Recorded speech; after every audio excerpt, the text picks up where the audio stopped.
मेरे अजीज हिंदुओं, आपने स्वयं पढ़ा मार्कंडेय पुराण गीता प्रेस गोरखपुर से प्रकाशित में अध्याय रौच्य मुनि की उत्पत्ति कथा में प्रमाण है कि रुचि ऋषि के पूर्वज स्वयं शास्त्र विधि रहित श्राद्ध आदि द्वारा पितर पूजा करके पितर बने खड़े हैं, फिर अपने बच्चे को गुमराह कर रहे हैं जो शास्त्र विधि अनुसार यानी कि वेदों अनुसार साधना कर रहा था।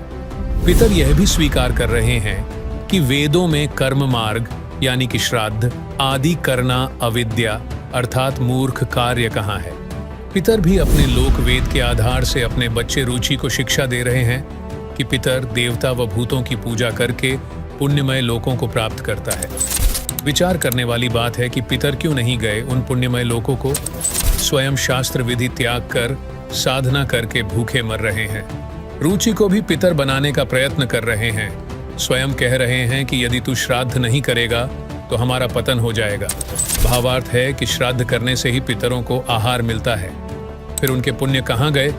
वास्तविकता यह है कि पितर पूजा करके पितर बन गए। पितर योनि बहुत कष्टमय होती है, इसकी आयु भी अधिक होती है। इस योनि को भोग कर फिर अन्य प्राणियों की योनियों में शरीर धारण करना पड़ेगा।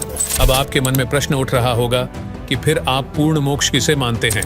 उत्तर, गीता अध्याय 15 श्लोक 4 में वर्णन है कि तत्वदर्शी संत की प्राप्ति के पश्चात तत्व ज्ञान रूपी शस्त्र से अज्ञान को काटकर अर्थात अच्छी तरह ज्ञान समझकर उसके पश्चात परमेश्वर के उस परम पद की यानी कि सत्यलोक की खोज करनी चाहिए, जहां जाने के पश्चात साधक फिर लौटकर संसार में कभी नहीं आते अर्थात उनका जन्म कभी नहीं होता।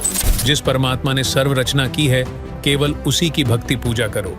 पूर्ण मोक्ष उसी को कहते हैं जिसकी प्राप्ति के पश्चात पुनः जन्म न हो, जन्म मरण का चक्र सदा के लिए समाप्त हो जाए। वर्तमान समय में विश्व की 8 अरब आबादी में केवल तत्वदर्शी संत रामपाल जी महाराज जी हैं।